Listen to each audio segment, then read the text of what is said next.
Class 12 history chapter 1 lecture number 7। Topic शिल्प उत्पादन के विषय में जानकारी, finding out about craft productions. देखिए बच्चों, मोहनजोदड़ो का जो एरिया है वो 125 हेक्टेयर है और चहूदड़ो का 7 हेक्टेयर। अब समझ लीजिए कि कितनी छोटी बस्ती है चहूदड़ो मोहनजोदड़ो के मुकाबले में, बल्कि ये कहें कि थी। लेकिन ये छोटी सी बस्ती पूरी तरह से शिल्प उत्पादन के काम में लगी हुई थी, यानी कि क्राफ्ट प्रोडक्शंस में लगी हुई थी। कौन कौन से यहाँ पर शिल्प कार्य होते थे ये नोट करिए ज़रा। आप चाहें तो सुन सुनकर नोट भी कर सकते हैं, अदरवाइज़ बाद में भी नोट कर सकते हैं। और अगर आपके सामने बुक है तो बहुत अच्छी बात है, नहीं है तो कोई बात नहीं, सुन लीजिए लेक्चर को ध्यान से। तो चहूदड़ो में जो मुख्य शिल्प कार्य होते थे वो नंबर 1 मनके बनाना यानी कि बीड मेकिंग, नंबर 2 शंख की कटाई यानी शेल कटिंग, नंबर 3 धातु कर्म यानी मेटल वर्किंग, नंबर 4 मोहरें बनाना यानी सील मेकिंग, और नंबर 5 बाट बनाना वेट मेकिंग वगैरह। और भी कुछ होते थे लेकिन फ़िलहाल यही मेन आप समझ लीजिए, तैयार कर लीजिए इनको। अब सवाल यह है कि ये मनके किन चीज़ों से बनते थे। यह भी अपने आप में एक क्वेश्चन हो सकता है कि मनके किन चीज़ों से बनाए जाते थे। तो बहुत छोटी सी बात है, 5 चीज़ें मेन हैं। नंबर 1 पत्थर, नंबर 2 धातुएं, नंबर 3 शंख, नंबर 4 फायांस और नंबर 5 पक्की मिट्टी। स्टोन्स, मेटल्स, शेल, फायांस और टेराकोटा। अब इसमें पत्थर कौन कौन से इस्तेमाल होते थे, किन पत्थरों से मनके बनते थे। देखिए, लाल रंग का खूबसूरत कार्नीलियन पत्थर और जैस्पर और क्रिस्टल यानी कि स्फटिक और क्वार्ट्स, इसके अलावा सेल खड़ी यानी स्टीटाइट, इन पत्थरों से मनके बनते थे उस ज़माने में। अब सवाल यह है कि धातुएं कौन कौन सी इस्तेमाल में लाई जाती थी मनके बनाने के लिए। तो 3 धातुएं मेन है। नंबर 1 तांबा यानी कॉपर, नंबर 2 सोना यानी गोल्ड और नंबर 3 कांसा यानी ब्रॉन्ज। ठीक है। मनके बनते कैसे थे? मनके बनाने के लिए 2 या 2 से ज़्यादा मनकों को आपस में जोड़ दिया जाता था और कुछ मनकों में सोने की कैप चढ़ाई जाती थी। शेप्स कैसे होते थे? मनकों के शेप्स यानी कि आकार 5 तरह के होते थे मुख्य रूप से। नंबर 1 चक्राकार यानी डिस्क शेप्ड, नंबर 2 सिलिंड्रिकल यानी बेलनाकार, नंबर 3 गोलाकार यानी स्फेरिकल और नंबर 4 बैरल शेप्ड यानी ढोलाकार और नंबर 5 खंडित यानी सेगमेंटेड यानी टूटे फूटे टेढ़े मेढ़े। अगली बात यह है कि मनकों को डेकोरेट कैसे किया जाता था। देखिए, ये शॉर्ट क्वेश्चंस समझ लीजिए। आपको मैं जो आज बता रहा हूँ एक अलग तरह का लेक्चर है ये, इसमें मैं क्वेश्चन पहले आपको बोल रहा हूँ, उसके बाद उसका आंसर बोल रहा हूँ। शॉर्ट क्वेश्चंस हैं एक तरह से, समझ लीजिए। तो मनकों को डेकोरेट कैसे किया जाता था, सजाया कैसे जाता था। देखिए, इनको उत्कीर्णन के द्वारा सजाया जाता था यानी इंसाइजिंग के द्वारा, चित्रकारी होती थी, पेंटिंग, और इसके अलावा कुछ मनकों पर रेखा चित्र भी उकेरे जाते थे यानी वो एस्ड डिज़ाइंड होते थे। ठीक। इसके बाद अगली बात यह है कि मनके बनाने के लिए किन तकनीकों का इस्तेमाल किया जाता था। यह भी बड़ी इंपॉर्टेंट बात है। तो इसका जवाब यह है कि विभिन्न तकनीकों का, तरह तरह की तकनीकों का इस्तेमाल किया जाता था। डिफरेंट टेक्निक्स का इस्तेमाल किया जाता था मनके बनाने के लिए। इसमें कुछ बातें मेन हैं, जैसे सेल खड़ी जैसे मुलायम पत्थर का पाउडर बनाया जाता था। पहले तो उस पाउडर का लेप तैयार किया जाता था, फिर उस लेप को अलग अलग तरह के सांचों में डालकर मनके बनाए जाते थे। इससे तरह तरह की शेप्स के मनके बन जाते थे। इसके अलावा ठोस पत्थरों से सिर्फ ज्योमेट्रिकल शेप्स के मनके बन पाते थे। अच्छा, बहुत छोटे छोटे मनके भी मिले हैं यानी कि माइक्रो बीड्स भी मिले हैं, और ये माइक्रो बीड्स स्टीटाइट के बने हुए हैं यानी कि सेल खड़ी के बने हुए हैं। पुरातत्वविद आज तक ये पता नहीं लगा पाए हैं कि इतने नन्हे नन्हे मनके आखिर बनते कैसे थे। यानी कि ये एक बड़ा सवाल है पुरातत्वविदों के लिए कि ये कैसे बन जाते थे, इतने छोटे यानी कि माइक्रो बीड्स कैसे बन जाते थे, कैसे बनाए जाते थे।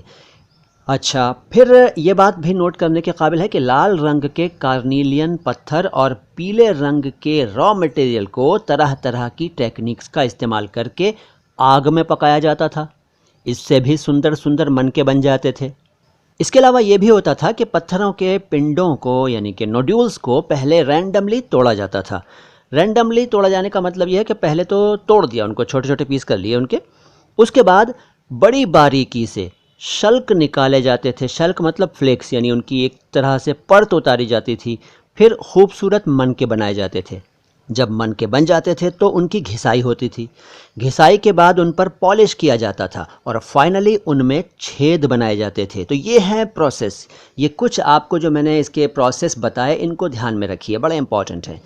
अच्छा, जिन चीज़ों से, जिन औज़ारों से छेद किए जाते थे वो औज़ार, वो टूल्स कहाँ मिले हैं, ये भी एक सवाल है।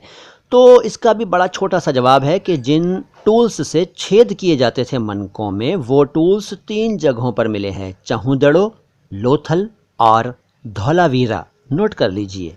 इस चैप्टर से संबंधित एक क्वेश्चन छोटा सा ये भी हो सकता है कि मैप नंबर 1 के अनुसार समुद्र तट के पास कौन कौन सी बस्तियां हैं। तो 2 बस्तियां ऐसी हैं, नागेश्वर और बालाकोट। ये दोनों ही बस्तियां शंख से बनी चीज़ों का मुख्य निर्माण केंद्र थीं। यानी कि नागेश्वर और बालाकोट में शंख से चीज़ें बनाई जाती थीं और यहीं से दूसरी बस्तियों में माल भेजा जाता था। अब सवाल यह है कि शंख से कौन कौन सी चीज़ें बनती थी वहाँ पर। तो शंख से 3 तरह की चीज़ें मेन हैं जो बनती थी, आप नोट कर लीजिए। नंबर 1 चूड़ियाँ यानी बैंगल्स, नंबर 2 करछियाँ यानी लैडल्स, और नंबर 3 पच्चीकारी की वस्तुएं यानी कि इनलेज। एक अनुमान के अनुसार चहुदड़ो और लोथल में जो माल यानी कि मनके वगैरह तैयार होता था वो हड़प्पा और मोहनजोदड़ो जैसे बड़े शहरों तक भी जाता था। अच्छा साहब, इसके बाद 5.1 उत्पादन केंद्रों की पहचान। पुरातत्वविद किन चीज़ों के आधार पर यह तय करते हैं कि कौन सी चीज़ कहाँ बनती होगी? ये एक सवाल आपके लिए छोटा सा हो सकता है। तो वो चीज़ें 7 मुख्य हैं, आप नोट कर लीजिए। नंबर 1 प्रस्तर पिंड यानी कि स्टोन नोड्यूल्स। नंबर 2 पूरे शंख यानी होल शेल्स। नंबर 3 तांबा अयस्क जैसा कच्चा माल यानी कि कॉपर ओर। और नंबर 4 कूड़ा करकट, जी हाँ, कूड़ा करकट यानी waste material. Number 5 unfinished objects. Number 6 rejects. और नंबर 7 टूल्स। अब प्रस्तर पिंड क्या है? प्रस्तर पिंड का मतलब पत्थरों के बड़े बड़े टुकड़े यानी बड़े बड़े पत्थर समझ लीजिए। इसके अलावा पूरे पूरे शेल यानी कि जो टूटे फूटे ना हो वो शेल, पूरे होल शेल्स, पूरे शंख। कॉपर ओर यानी तांबा अयस्क और कूड़ा करकट, तरह तरह का वेस्ट मटेरियल। अनफिनिश्ड ऑब्जेक्ट्स यानी कि वो ऑब्जेक्ट्स, वो चीज़ें जो वो बना रहे होते थे और अधूरे रह जाते थे, तो वो भी हमें बताते हैं कि कौन सी चीज़ कहाँ बनती होगी। जहाँ वो पाए गए वहीं से अंदाज़ा लगा लिया उसी के बारे में कि वहाँ बनती होगी। इसके अलावा रिजेक्ट्स यानी जिन चीज़ों को रिजेक्ट कर दिया गया उनके अवशेष मिले हैं, तो वो भी बताते हैं कि कौन सी चीज़ कहाँ बनती थी। इसके अलावा टूल्स यानी कि उनको बनाने के जो औज़ार हैं, तो जो औज़ार जहाँ मिला है उससे अंदाज़ा लगता है कि इस औज़ार से फ़लाँ चीज़ बनती थी, तो वो चीज़ वहीं बनती होगी जहाँ ये औज़ार पाए गए हैं। आपको ये भी ध्यान रखना चाहिए कि चीज़ें बनाते वक्त पत्थरों या शंखों के बड़े बड़े टुकड़ों को भी इस्तेमाल कर लिया जाता था, लेकिन छोटे छोटे टुकड़े वहीं पड़े रह जाते थे।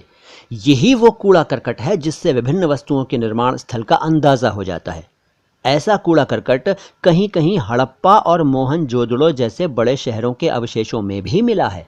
जी, छोटी बस्तियों में तो मिला ही है, छोटी बस्तियों के साथ साथ हड़प्पा और मोहनजोदड़ो जैसी बड़ी बस्तियों में भी वेस्ट मटेरियल यानी कि कूड़ा करकट के अवशेष कहीं कहीं मिले हैं। इससे मालूम होता है कि छोटी बस्तियों के अलावा बड़ी बस्तियों में भी शिल्प उत्पादन का काम किया जाता था। यानी एक हद तक बड़ी बस्तियां भी उत्पादन केंद्र थीं, हालांकि छोटी बस्तियां मुख्य उत्पादन केंद्र होती थीं। तो बस आज इतना ही है, अगले लेक्चर में इससे आगे की बात होगी। लेकिन अगर आपका कोई सवाल है, कोई शंका है, कोई डाउट है तो कमेंट बॉक्स में लिख लीजिए और मुझे बता दीजिए, मैं उसका उत्तर देने का पूरा प्रयास करूंगा। इसके अलावा अगर आपको ये लेक्चर अच्छा लगा हो या इससे पहले वाले लेक्चर अच्छे लगे हों तो अपने दूसरे दोस्तों तक इनके लिंक्स को ज़रूर भेजें ताकि आपका फ़ायदा हो रहा है तो दूसरे बच्चों का भी फ़ायदा हो। बस आज इतना ही। Thank you.